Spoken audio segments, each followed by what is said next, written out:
Bonjour tout le monde, j'espère que vous allez bien ce dimanche. Alors, eh bien, comme je l'ai été interdite de live, eh bien, je vous fais quand même une vidéo. Parce que pour moi, le sujet d'incarner sa spiritualité, c'est quand même un truc important. Et vous avez été nombreuses d'ailleurs à me demander d'aborder ce sujet-là. Donc, allons-y, let's go. Voilà, ça va être une vidéo juste enregistrée, c'est pas grave. Vous commentez et on en parle quand même.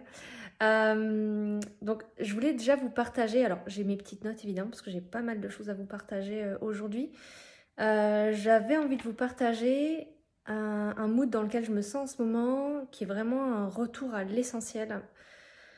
Voilà, un retour à l'essentiel. Alors je pense que par rapport au voyage, évidemment, ça s'est présenté, dû aussi à la fatigue qui est ressortie, au relâchement, enfin voilà, de toute cette année 2023 que j'ai passé à travailler comme une tarée. Mais aussi, bon, voilà, il y a eu beaucoup de processus qui se sont inscrits dans la matière de mon côté. Euh, et je ne sais pas si si vous le ressentez en ce moment, si c'est quelque chose qui vous traverse aussi. C'était également l'initiation du Capricorne, donc la saison du mois de janvier qui initie aussi tout ce côté résolution, etc.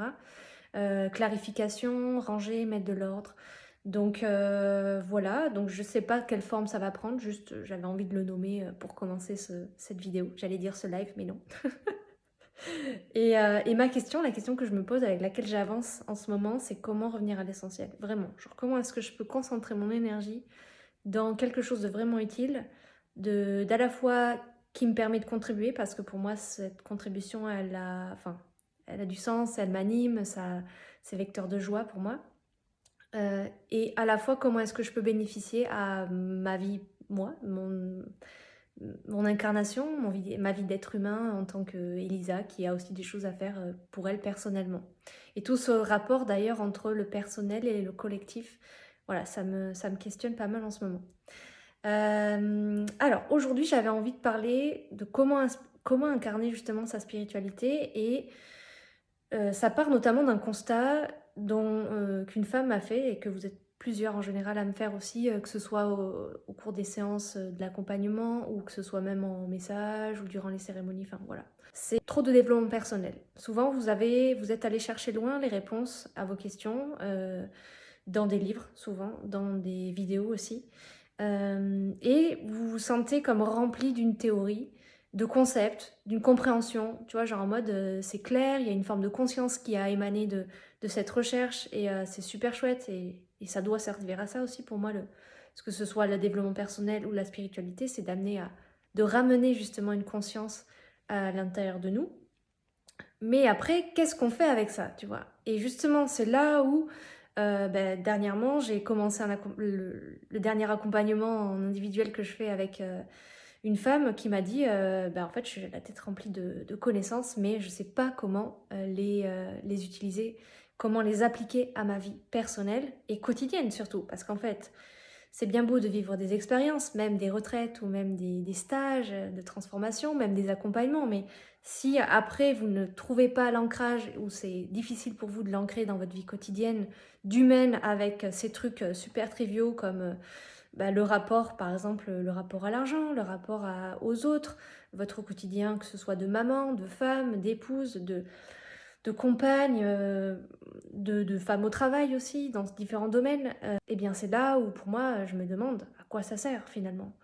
Si, si on n'est pas amené à être accompagné dans l'incarnation profonde et durable, parce que pour moi l'idée c'est que ce soit quand même durable, que vous ayez compris à un moment donné comment ça fonctionne ou comment vous fonctionnez, pour qu'ensuite vous soyez à même de surfer sur la vague et d'être capable de revenir dans des espaces aussi où il y a de l'ancrage, où c'est paisible, où il y a une forme de sagesse aussi, parce que ça, c'est pas donné à une exclusivité. Enfin, on n'a pas une exclusivité dessus, c'est pas donné à une élite, c'est bien tout le monde qui a ces capacités-là.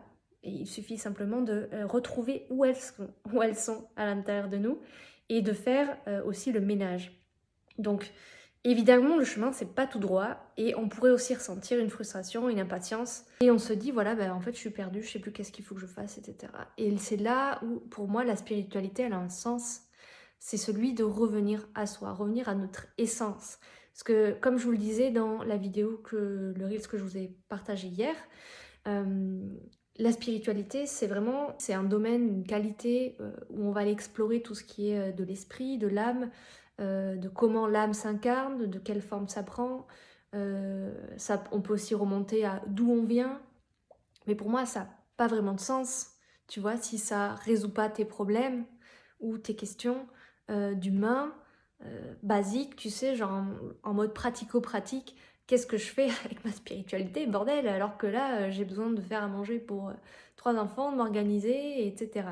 Tu vois, et c'est à ça que j'ai envie de répondre aussi, ou commencer d'y répondre aujourd'hui, parce que vous l'avez peut-être vu avec moi, je suis pas trop dans la théorie. Je vous avoue que je me suis posé la question d'ailleurs ces derniers jours, est-ce que j'ai lu déjà des livres de développement personnel? Je crois que j'en ai feuilleté, mais j'en ai jamais vraiment lu. Pourquoi? Parce que la théorie, ça m'intéresse pas. Ça m'intéresse pas si c'est pas appliqué. Donc je préfère à la limite qu'on me transmette de la théorie, mais que je peux appliquer de suite, que de lire en fait, de me perdre et de nourrir mon mental dans des livres voilà, qui nourrissent certainement une complaisance aussi, de voilà, j'ai l'impression de comprendre, je me sens peut-être mieux que les autres, etc. Ou au contraire, ça peut même créer un fossé entre ce que je suis, ce que je réalise que je suis, et ce que je voudrais être, ou ce que je pense qu'il faudrait que je sois, tu vois. Et se dire, mais en fait, je ne suis pas cette personne, donc je ne suis pas une bonne personne. Et ça, c'est vraiment quelque chose que je vous invite à effacer en ce début d'année 2024. Effacez complètement cette idée-là que vous ne seriez pas une bonne personne et que vous devriez changer ou devenir quelqu'un d'autre pour être mieux ou pour être enfin vous-même. Non, je suis désolée, c'est pas la vérité. La vérité, c'est que il faut apprendre à reconnaître ce que vous êtes pleinement, ce qui est là présentement, donc ce qui a fait du chemin, ce qui a roulé sa bosse, ce qui s'est protégé bien souvent, ce qui s'est créé comme en réaction en fait à une expérience de vie. Et c'est pour ça que dans l'enfance, on a fait de son mieux et on a cristallisé tout un tas de systèmes, à la fois par des héritages, à la fois de la disponibilité, la capacité qu'on avait à réagir à ce moment-là. Et que aujourd'hui, on a la capacité, en tout cas si vous regardez cette vidéo, c'est le cas, c'est sûr, on est adulte et on a cette capacité de choisir. Et c'est là que j'ai envie de vous amener de manière générale, et c'est aussi là que j'ai envie de vous amener avec l'accompagnement, enfin le programme plutôt maintenant, il a changé de forme. Le programme Magie et Transformation, c'est de vous amener à la fois à choisir et à la fois à reconnaître. Reconnaître tout ce qui est présent jusqu'à maintenant, tout ce qui a été présent, reconnaître le bénéfice de la présence de tous ces systèmes aussi, qui vous ont amené jusque là où vous êtes, donc qui vous ont certainement aussi permis de survivre à différentes situations, donc ça c'est quand même pas rien. Ils ont réussi, ils ont été les gardiens de la vie à l'intérieur de vous, donc c'est hyper important de reconnaître aussi ces systèmes, même si vous les avez identifiés comme limitants peut-être aujourd'hui. Et oui, en effet, il y en a pas mal qui peuvent être limitants, donc l'idée maintenant c'est de choisir ce que vous voulez vraiment vivre à l'intérieur de vous. Qui est-ce qui régit ça? Qui est-ce qui commande? Et est-ce qu'on ne peut pas venir mettre aussi une unité?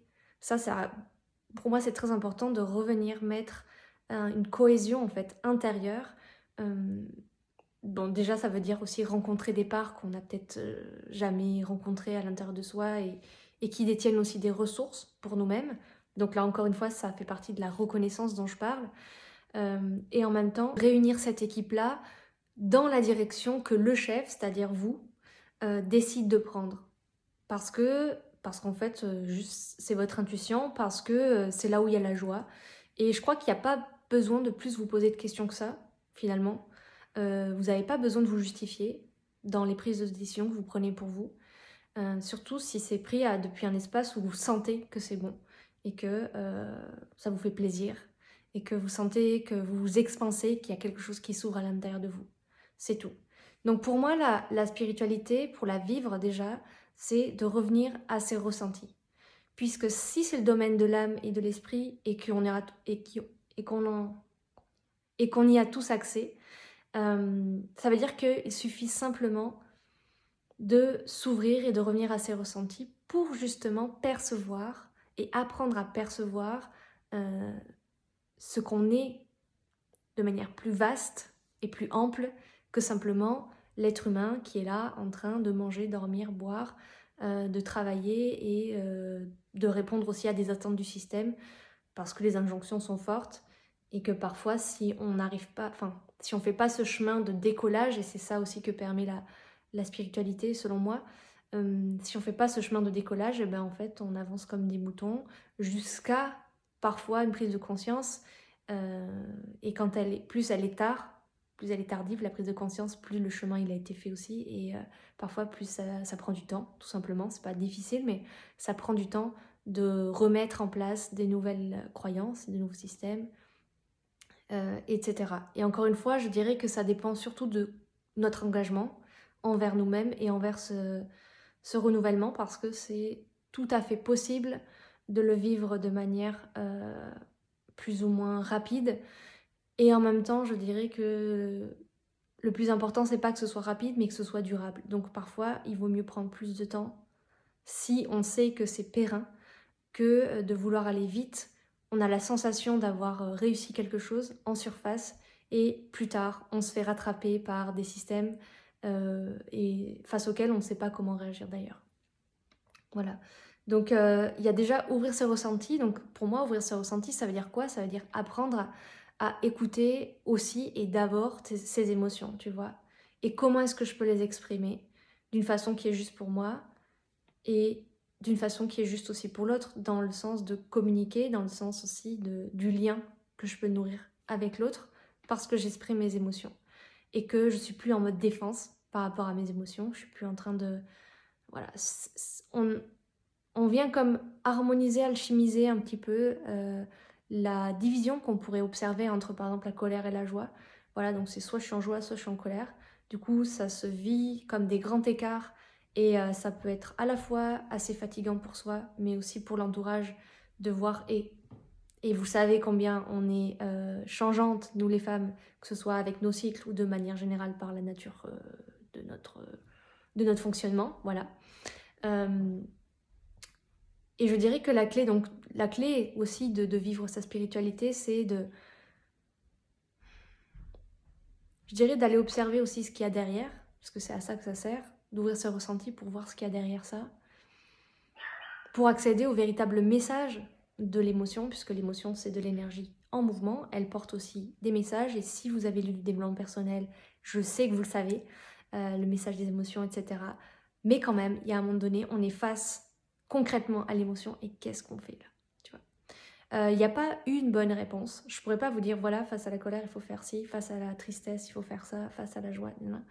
Mais c'est parce que vous allez vous rencontrer, vous reconnaître, faire la paix avec vous, justement en rencontrant ces parts-là de vous qui sont pour moi comme des archétypes. Alors peut-être vous en avez entendu parler, c'est comme des personnages à l'intérieur de nous. Il y en a plein. Pour moi, il y en a peut-être 1, 2, 3, 4 qui sont vraiment indispensables, avec lesquels personnellement je dialogue régulièrement et qui me permettent de voir et de m'ajuster en fonction des besoins que je pourrais ressentir dans ces différentes parts de moi. Voilà, donc c'est vraiment établir un dialogue intérieur. On parle aussi de reparenting, donc c'est de redevenir en fait son parent, redevenir ses parents, pour justement accéder à cette souveraineté dont on parle beaucoup dans le milieu spirituel, et accéder à cette responsabilisation aussi, parce que j'observe aussi beaucoup au travers des accompagnements que je guide, le besoin de grandir, le besoin d'accéder en fait à ce qu'est vraiment être adulte. Donc ça veut dire de quitter certains arrangements que permettent l'enfance, que permettent l'immaturité dans certaines situations, avec certaines émotions aussi, pour pouvoir accéder à une part qui se voit, hum, et qui sait aussi quelque part se remettre en place elle-même. Voilà. Donc ouvrir ses émotions, ouvrir ses ressentis, pardon. Ensuite, il y a quelque chose qui est indispensable, évidemment, c'est développer son ancrage. Développer son ancrage, pourquoi? Déjà parce que ça permet d'accéder à de la clarté. Et au travers de cet ancrage-là, on peut aussi accéder à son intuition. Et pour moi, l'intuition, c'est vraiment the boussole. Et vous l'avez certainement vu au cours de mes partages, moi, c'est quelque chose que je fais depuis que je suis née, peut-être, je peux dire. Même s'il y a des moments, ça a été phagocyté par la peur parfois, et c'est là tout le challenge avec l'intuition, c'est comment je discerne entre les voix qui sont des peurs, ou est-ce que c'est l'intuition de mon cœur. Moi je dirais c'est aussi dans le mouvement que vous sentez dans votre corps, et c'est pour ça que la place du corps elle est aussi importante, parce que l'intuition, les émotions elles parlent au travers du corps. Et ce corps-là c'est vraiment un temple. Alors je sais que vous l'avez certainement vu et lu partout, et parfois c'est dit de manière un peu perchée, en mode «Oh, ton corps est ton temple, machin».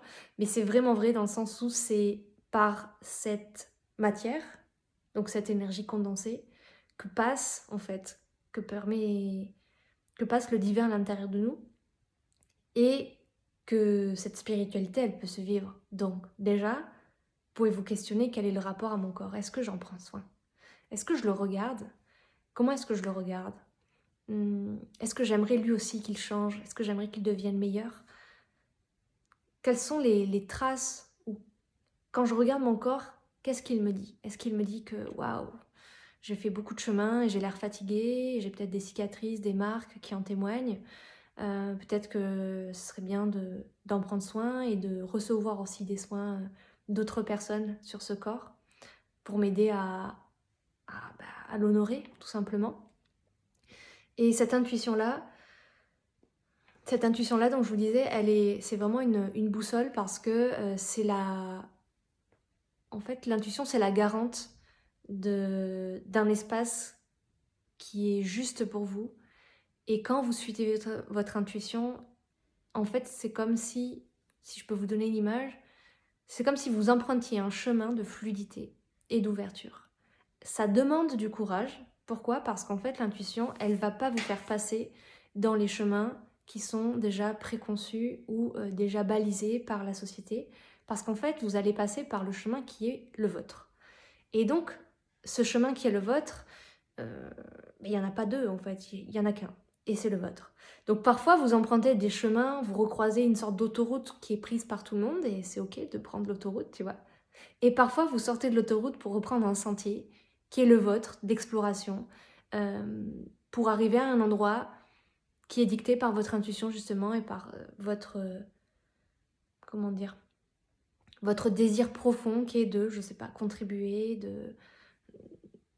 qui est ce qu'il est en fait. Par exemple, je vous donne un exemple, moi avec la Colombie, avec ce voyage, ben, je suis mon intuition, donc c'est vrai que même là-bas en Colombie, dans ce que j'ai fait déjà dans le voyage il y a 2 ans, Mexique et en Colombie, bon, j'ai voyagé pendant 10 mois, je suivis mon intuition, donc je suis allée dans des endroits où il n'y avait pas grand monde qui y allait, et pourtant c'est là où j'ai trouvé des pépites, et c'est là où j'ai trouvé aussi comme des pierres précieuses et des enseignements précieux, et c'était ce que je cherchais, ce que j'avais mis comme intention profonde, cette intention de connecter de manière authentique avec l'énergie, que ce soit des gens ou de la nature sur le terrain.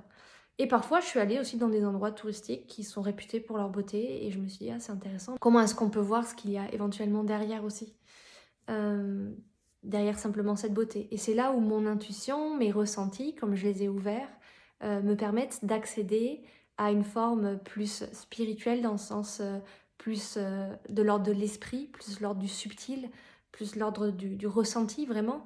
Pour moi, on devrait mettre en lien, en fait, vraiment ce côté spirituel et ressenti.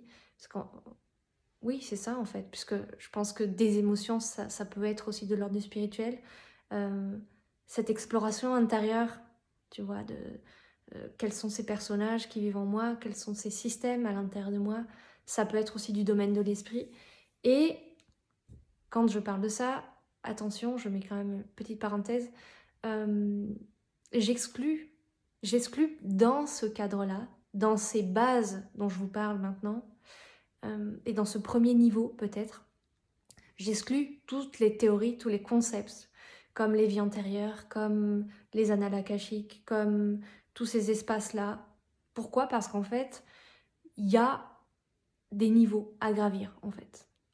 Ça sert à rien de s'intéresser aux vies antérieures, surtout que vous remettez votre pouvoir à quelqu'un d'autre, parce que bien souvent, vous ne savez pas y aller tout seul, et on ne vous apprend pas à le faire, alors que c'est aussi quelque chose d'accessible, comme les annales akashiques, hein. En vrai, c'est juste une bibliothèque. Là, le chemin n'est pas compliqué. Mais à quoi ça servirait d'aller là-bas si déjà dans votre incarnation, dans votre vie d'humain, vous n'arrivez pas à dealer avec vos émotions, ni avec votre ancrage. Voyez? Ce n'est pas depuis ces espaces-là de vibration très haute qu'on va venir vous aider à vous incarner en tant qu'humain. Je dirais que c'est vraiment prendre des choses à votre mesure pour commencer. Et ça ne veut pas dire que vous n'y arriverez jamais, mais je dirais que c'est vous simplifier la vie. Et pour moi, dans ce côté incarner sa spiritualité, et aussi dans ce côté pratique qui est important pour moi de transmettre, c'est de revenir à une simplicité. Et, et de revenir à un endroit où il y a moins de questions, où il y a moins d'informations, mais où il y a plus de ressenti.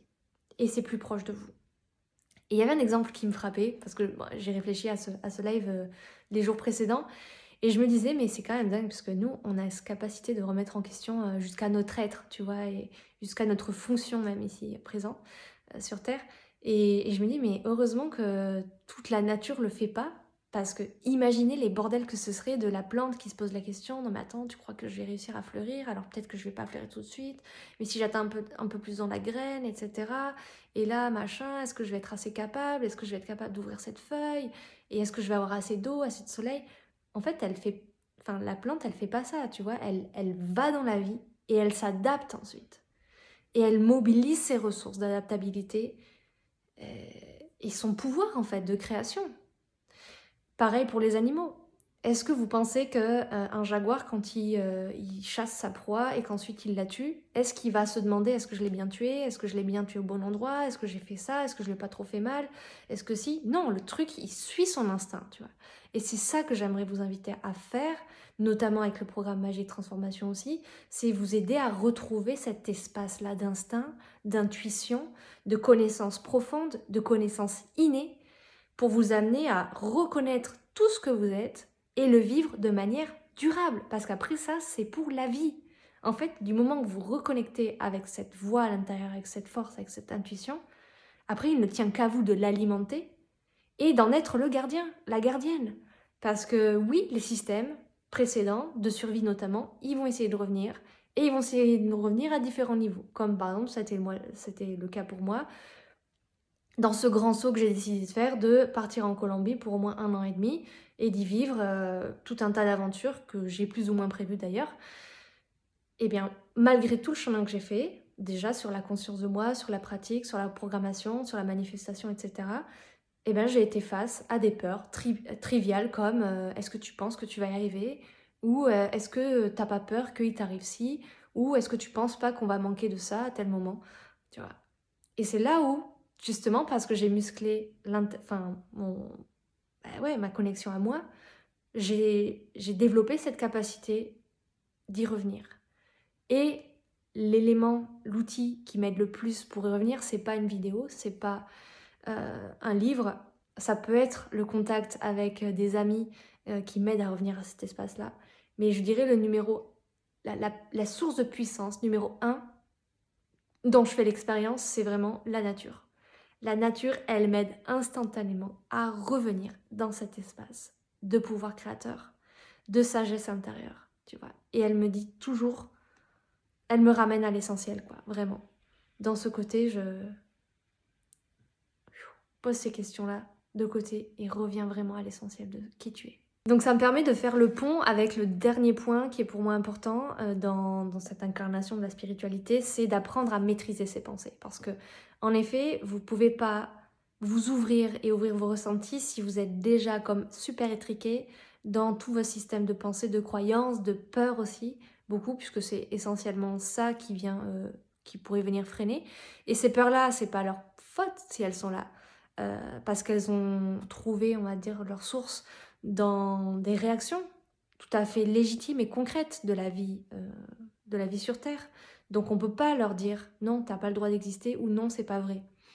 C'est pour ça que ça prend un temps de reconnexion avec ces peurs-là, d'écoute beaucoup, et suivant le temps qu'on y a passé, etc., suivant chaque personne, ça prend plus ou moins de temps parfois à apaiser cet espace-là. Mais il n'y a que votre présence à vous qui permettra d'apaiser durablement, en fait, et de sentir que vous reprenez vraiment votre pouvoir créateur, parce que même si on vous aide à le faire de manière accompagnée, mais en fait, vous serez quand même face à vous-même, toujours. Euh, et c'est pas triste, c'est juste, c'est le jeu auquel on a décidé de jouer tous ensemble. Donc à la fois, on se soutient tous ensemble et c'est important d'oser demander de l'aide. Et à la fois, je vous inviterai vraiment à nourrir des espaces où on vous apprend à redevenir souverain, redevenir cette présence-là, cette présence qui est durable, cette présence qui est constante, parce que vous êtes H24 avec vous-même. Donc votre présence ne vient jamais à manquer au final. Et vous n'avez besoin d'aucune ressource pour ça, juste de reconnaître que vous êtes là et que vous avez aussi cette voix, ce parent à l'intérieur de vous qui est capable de prendre en charge, tu vois, et de tenir un espace, et de se rappeler aussi l'essentiel. Voilà. Et nous, on vous aide à refaire ce lien, par contre, c'est à vous d'alimenter ce lien par la suite. Donc apprendre à maîtriser ses pensées, pour moi, c'est important pour pouvoir créer un espace d'ouverture. Un espace d'ouverture dans lequel on va pouvoir ressentir, dans lequel on va pouvoir ressentir cette connexion au divin à nous, dans lequel on va pouvoir ressentir la grandeur de qui nous sommes et accéder même à des espaces de guérison intérieure et vibratoire qu'on a parce que vous le savez peut-être, mais la réalité, elle est d'abord vibratoire avant d'être matière. Elle est d'abord énergie avant d'être matière. Observez comme déjà, vous pouvez voir que vos pensées sont créatrices. Vous pensez quelque chose, pof, ça arrive peut-être des fois un mois après, peut-être ça arrive juste après. Vous avez déjà des exemples en fait de votre puissance créatrice au niveau de la pensée. Et après, c'est juste votre capacité à y croire ou pas. L'idée, c'est pas non plus de chercher ou de rester dans une forme d'analyse, mais simplement de voir que oui, vous êtes bien créateur et vous avez bien ce pouvoir-là sur votre vie. Donc faire de la place, ouvrir cet espace-là, ouvrir cet espace pour aussi vous laisser exaucer par la vie, pour laisser la vie vous aider en fait, vous exaucer. Parce que la vie n'a d'autre but que d'être vécue, que de se multiplier, que de se reproduire. Et qu'elle a envie en fait que vous accédiez à vos rêves. C'est pas du tout un frein la vie. Simplement c'est notre capacité à nous y ouvrir et à cesser d'obstruer en fait le chemin qui ne demande qu'à être emprunté et à être vécu. Et là où nous on a une responsabilité, c'est de choisir ce chemin, de choisir de s'engager dans ce chemin-là et de se rappeler notre capacité créatrice justement sur ce chemin.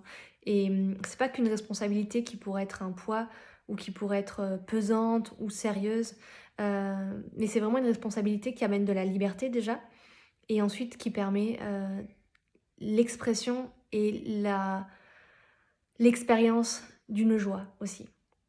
Pour moi, c'est une responsabilité pour plus de joie, parce qu'en fait, on sent que notre vie, on la vit depuis un espace qu'on décide, donc on choisit, même si c'est pas forcément plus facile, mais au moins il y a cette satisfaction de choisir sa vie selon ses ressentis, selon sa joie, selon ses besoins. Et ensuite, on ne pourra jamais sortir de toutes les péripéties qui nous aventurent, de toutes les aventures, de tous les obstacles, etc. Et puis ce sera à la fois que de faire ce chemin de reconnaissance et à la fois aussi apprendre à changer de regard sur comment est-ce que vous voyez les choses dans votre vie. Est-ce que c'est forcément toujours négatif? Est-ce qu'il y a besoin de polariser encore le regard sur la vie? Est-ce qu'il y a des choses vraiment négatives et des choses positives? Est-ce qu'il n'y aurait pas juste simplement des choses?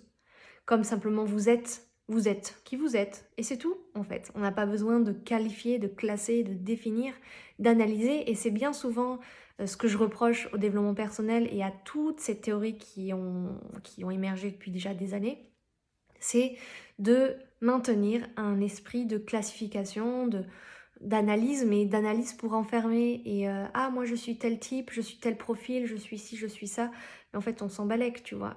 Ça peut aider à un moment donné à comprendre, ça vient de là et ça me permet ci. Mais dans l'absolu, vous avez déjà toutes les réponses dans votre présent, actuel, instantanément. Si vous êtes justement en contact avec cet ancrage, cette connexion à vos émotions et votre intuition, vous avez déjà les meilleures informations et notamment les informations sur votre bien-être. Je vous parlais du corps. Pour moi, dans Magie et Transformation, dans ce programme, la place que je lui dédie, que je lui octroie, c'est d'ailleurs la première place. On commence avec le corps et c'est hyper important de s'intéresser à ce corps-là. Et c'est pour ça que j'ai décidé de faire intervenir une experte en nutrition féminine, donc Mélanie Belcaïs, avec laquelle je vais faire un live prochainement, ici sur Instagram, pour justement vous amener à aborder aussi là des bases tout en vous permettant de choisir, encore une fois, mais avec certaines connaissances qui sont quand même, je dirais, indéniables et qu'il est bon d'avoir en tête et en connaissance pour soi, puisque mine de rien, même si on est tous différents, on a aussi des façons communes de fonctionner et c'est aussi une clé de compréhension, une clé de connaissance de soi, encore une fois, pour développer ce pouvoir créateur et accéder à cette souveraineté, c'est-à-dire cette capacité de vivre la vie telle qu'on l'a.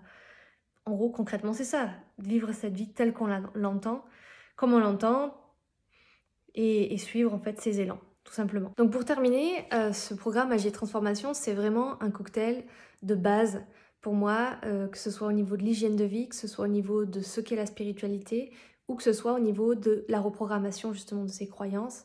Donc comment est-ce qu'on accède à ça? Comment est-ce qu'on y arrive? L'idée pour moi, c'est de contribuer de manière plus large que simplement les accompagnements individuels. C'est pour ça que j'ai choisi une accessibilité grande au niveau du tarif et des facilités de paiement aussi, parce que pour moi, c'est des bases que tout le monde doit faire, que tout le monde devrait faire. Donc, à la fois, il y a la reconnaissance du travail et de l'expérience que j'ai développée et que j'ai faite. Et à la fois, il y a aussi cette ouverture pour vous de pouvoir trouver des réponses à vos questions et surtout, d'avoir une vision ancrée de la spiritualité et pratique. Pour moi, ça doit être pratique, la spiritualité. Sinon, c'est aussi le plaisir d'apprendre des choses et de les connaître et de les savoir et de les explorer.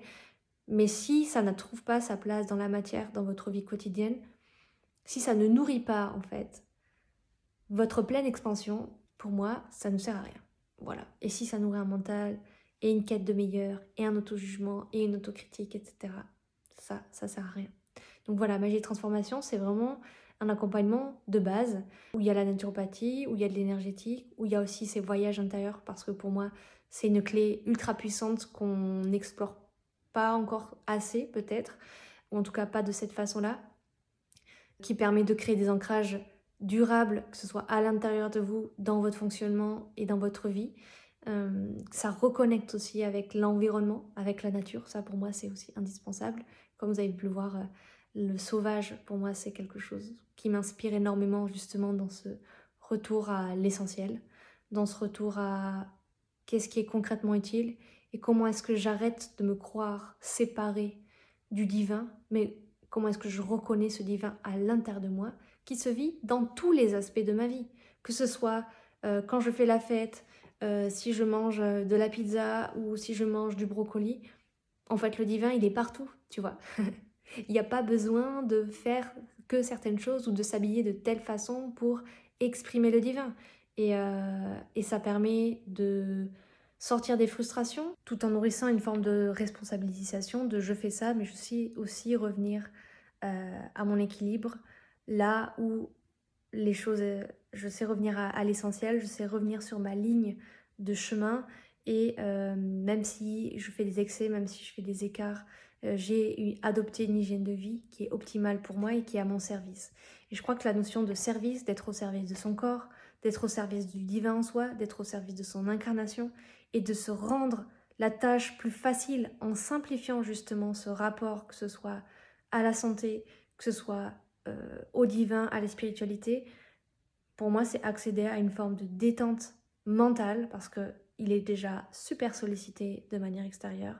Ça sert à rien de venir en remettre une couche à l'intérieur et plutôt l'idée c'est de faire le ménage suffisamment pour ouvrir l'espace et vous laisser aussi inspirer et d'adopter aussi cette capacité à vous laisser inspirer, traverser, cueillir, recevoir dans la vie, puisqu'on est plutôt en train de nourrir aujourd'hui quelque chose où on devrait faire encore beaucoup d'efforts pour y accéder. Et je sais de quoi je parle, parce que c'est quand même un fonctionnement que j'ai de base et que j'essaye de driver, mais c'est pas toujours facile. je suis dedans aussi.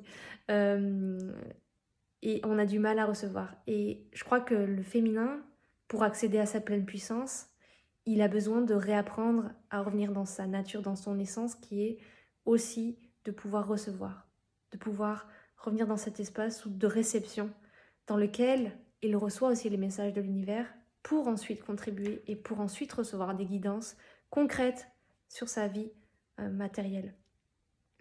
Voilà, donc c'est un super cocktail que je vous ai préparé.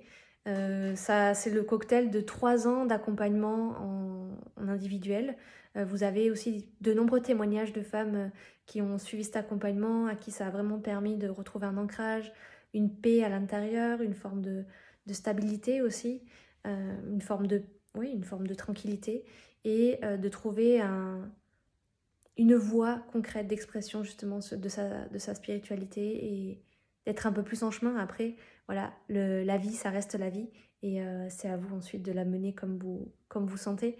Mais en tout cas, cet accompagnement Magie et Transformation, ce sera aussi une préparation pour les retraites à venir et notamment les retraites qui concerneront des plantes.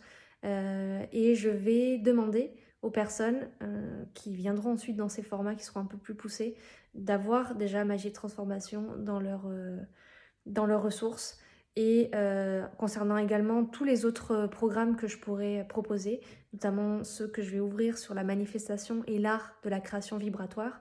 Donc pour moi, ça c'est le step suivant. C'est important d'avoir déjà des bases. Vous ne pouvez pas accéder à un truc si vous n'avez pas déjà posé les bases d'ancrage, de soin de vous, de conscience, de renouvellement de système. Parce que évidemment que ça continue et que ça perdure bien au-delà.